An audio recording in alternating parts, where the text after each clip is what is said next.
తాకట్టులో ఉన్న బంగారాన్ని విడిపించి ఆ రోజున్న మార్కెట్ ధర కట్టి మిగిలిన డబ్బును మీకు అందిస్తుంది కొమ్మూరి గోల్డ్.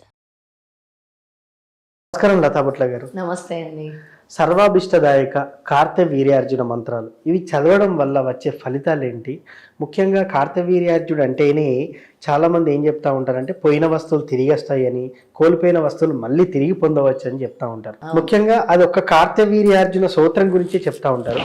మరి మీరు చెప్తున్నటువంటి సర్వాభిష్టదాయక కార్తవీర్యార్జున మంత్రాల వల్ల ఎటువంటి ఫలితాలు ఉండొచ్చు అంటారు? చాలా చక్కటి ప్రశ్న అండి. కార్తవీర్యార్జునుడు అని అంటేనే ఆయన మాహిష్మతి సామ్రాజ్యానికి రాజు.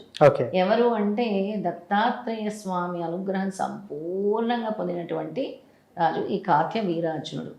ఆయన కార్తవీర్యార్జునుడు ముందు అత్యంత బలహీనుడు, చాలా బలహీనుడు అనమాట.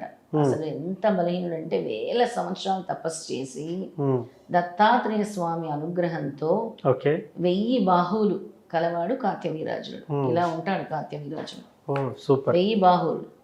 కార్తవీర్యార్జునుడు రాజు మాహిష్మతి సామ్రాజ్యానికి. 1000 మంది భార్యలయం. 50,000 సంవత్సరాలు మాహిష్మతి సామ్రాజ్యాన్ని పరిపాలించాడు. దత్త అనుగ్రహంతో 1000 చేతులు వచ్చిన తర్వాత ఆయనకి ఉషస్సు, యశస్సు, తేజస్సు ఎప్పుడు పడితే అప్పుడు ఆయన అడిగితే వానలు కురిసేవి, పాడి పంటలు సమృద్ధిగా పండేవి. అంత ఆనందోత్సాహాలతో ఆయన ప్రజలు కూడా సుభిక్షంగా ఉండేవారు. అంతటి మహా సిద్ధిని పొందినటువంటి వాడు కార్తవీర్యార్జునుడు. మరి సర్వాభిష్టాలు తీరాలంటే కార్తవీర్యార్జునుడిని కూడా మనం ప్రార్థించాలి. కార్తవీర్యార్జునుడిని ప్రార్థించడం వల్ల పోయిన ద్రవ్యాలు లభిస్తాయి, సర్వాభిష్టాలు నెరవేరుతాయి. అలాగే శత్రు జయము పొందాలన్నా కూడా కార్తవీర్యార్జున మంత్రాలు ఉంటాయి. అవి మళ్ళీ విడిగా చెప్తాను, కానీ సర్వాభిష్టాలు నెరవేరే కార్తవీర్యార్జున మంత్రాలు నేను ఇప్పుడు చెప్తాను. Super madam. సర్వాభిష్ట సిద్ధిదాయక కార్తవీర్యార్జున మంత్రములు. ఓం నమో భగవతే కార్తవీర్యార్జునాయ ఓం ఫట్ స్వాహ. ఓం నమో భగవతే కార్తవీర్యార్జునాయ ఓం ఫట్ స్వాహ. ఓం నమో భగవతే శ్రీ కార్తవీర్యార్జునాయ సర్వ దుష్టాంతకరాయ తపోబల పరాక్రమ పరిపాలిత సప్తద్వీపాయ సర్వరాజ చూడామణి మహాశక్తిమతే సహస్రబాహవే ఓం ఫట్ స్వాహ. 2 మంత్రాలు చెప్పాను. ఇంకోటి ఓం కార్తవీర్యాయ విద్మహే ఓం మహావీర్యాయ ధీమహి తన్నో అర్జున ప్రచోదయాత్ స్వాహ.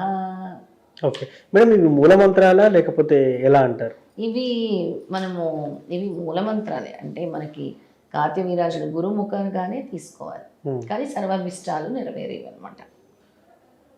ఇంకోటి ఓం సుమంతో సుమంతో శ్రీ కార్తవీర్యార్జునాయ నమః. ఇది ఎవరైనా చదువుకోవచ్చు. ఓం సుమంతో సుమంతో శ్రీ కార్తవీర్యార్జునాయ నమః, లేదా ఓం నమః కార్తవీర్యార్జునాయ ఓం ఫట్ స్వాహ అని చదువుకోవాలి. ఇవన్నీ కూడా మూల మంత్రాలే. ఈ మూల మంత్రాలే గురుముఖతనే చేసుకోవాల్సిన మంత్రాలు, సర్వాభిష్టాలు నెరవేరే మంత్రాలు. అయితే ఏది నేను ఇచ్చిన ఈ 3-4 మంత్రాల్లో ఏ మంత్రం జపించినా కూడా ధన నష్టం కాదు. నిత్యము చాలా మంది మనం చూస్తున్నాం ధన నష్టం అయిపోతుంది. ఎస్పెషలీ ఇప్పుడు లేటెస్ట్ గా యాప్స్ ద్వారా డబ్బులు నష్టపోతున్నారు. డిజిటల్ యాప్స్, ఫేక్ ఉద్యోగాలని, స్టాక్స్ అని, కొన్ని కన్సల్టెన్సీకి డబ్బులు కట్టి మరి మోసపోతున్నారు, షేర్ మార్కెట్స్ కి, ఆన్లైన్ గేమ్స్ కి, ఎవరు ఇలాంటివన్నీ కూడా ఒక్కొక్కరిని చూస్తే 50 లక్షలు పోయాయి, 25 లక్షలు పోయాయి, 5 లక్షలు పోయాయి, 10 లక్షలు పోయాయి. మరి ఏంటి మీరు అలర్ట్గా లేరా అంటే ఏదో మాయ కమ్మేసింది అంతే. అలాంటి నష్టద్రవ్యం జరగకుండా ఉండాలి అన్నా కూడా కార్తవీర్యార్జున మూల మంత్రాలని జపించుకో. ఇది ఎప్పుడైనా సరే ముందు దత్తాత్రేయ స్వామిని స్మరించుకున్నాకే కార్తవీర్యార్జున మంత్రాలు చదువుకోవాలి. ఏ టైంలో చదవచ్చు? సటన్ పీరియడ్ అని ఉంటుందా? ఉదయాన్నే చదువుకోవాలండి. కార్తవీర్యార్జునుడు ఎప్పుడైనా కూడా ఉదయాన్నే చక్కగా స్నానం చేసి తెల్లవారుజామున 5 నుంచి 7 గంటల లోపల చదువుకుంటే చాలా మంచిది. 7 గంటలంటే ఈ మధ్య కాలంలో లేచే వాళ్ళు నిద్ర లేచేసరికి 8-9 అవ్వడం, అలాంటి టైంలో చదివితే అలాంటివి అన్నీ కావాలి అని అంటే కొన్ని మనము డిసిప్లిన్ నేర్చుకోవాలి.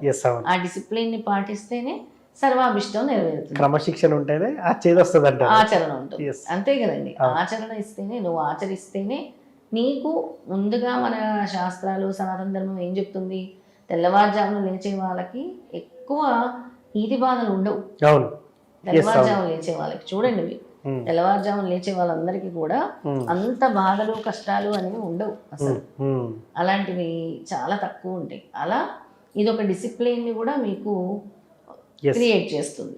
ఇలా నేను జపం చేయాలి, మంత్ర జపం చేయాలి, తప్పకుండా చేయాలి. మైండ్ కు మనం అది ఫీడ్ ఇచ్చేస్తే ఆటోమేటిక్ గా మనకు అలవాటు అయిపోతుంది. అలా ఈ నష్టద్రవ్యము పోయింది కూడా తిరిగి లభిస్తుంది ఈ మంత్రాల వల్ల. ఒకటి, నీకున్న డబ్బులు పోకుండా ఉంటాయి. రెండోది, పోయిన డబ్బు తిరిగి వస్తుంది, నష్టద్రవ్యం తిరిగి వస్తుంది, సిరి సంపదలు లభిస్తాయి. అలాగే జన వశీకరణ కూడా కలుగుతుంది. సూపర్. ఈ మంత్రాలు చదవడం వల్ల జనవశీకరణ కూడా జరుగుతుంది. జనవశీకరణ కూడా జరుగుతుంది. ఓకే. సో మొత్తానికి ఇక్కడ ఒక చిన్న డౌట్ ఏంటంటే మేడం, మీరు 365 డేస్ చదువుకున్నా ఓకే అని అంటారు, కానీ కొంతమంది మాండలికం లాగా లేకపోతే 21 డేస్ మండల దీక్ష చేస్తే చాలా మంచిదండి. 21 డేస్ కానీ, నేనైతే 41 డేసే చేయమంటా. 41 డేస్ ఇస్ ద బెస్ట్. కానీ ఈ 41 డేస్ కి ఖచ్చితంగా నియమ నిష్టలు, ఏదైనా దీక్షలు చేసినప్పుడు అయ్యప్ప స్వామి మాలలు కానీ దీక్షలు చేసినప్పుడు యూజువల్గా మండల దీక్ష చేస్తాం. ఆ మండల దీక్ష చేయటం వల్ల నీలోని ఒక డిసిప్లిన్ అనేది స్టార్ట్ అవుతుంది. ఓకే. ఇన్ని రోజులు, ఒక వారం రోజులు పొద్దున్నే లేచి చూడండి, ఇంకో రోజు అదే టైంకి మేలుకు వస్తుంది. అప్పుడు నువ్వు ఒక ప్రాపర్ వేలో నడుచుకుంటావు. నీ జీవన విధానం అనేది సరైన మార్గంలో నడుస్తుంది. అందుకే మండల దీక్ష అంటాం ముఖ్యంగా.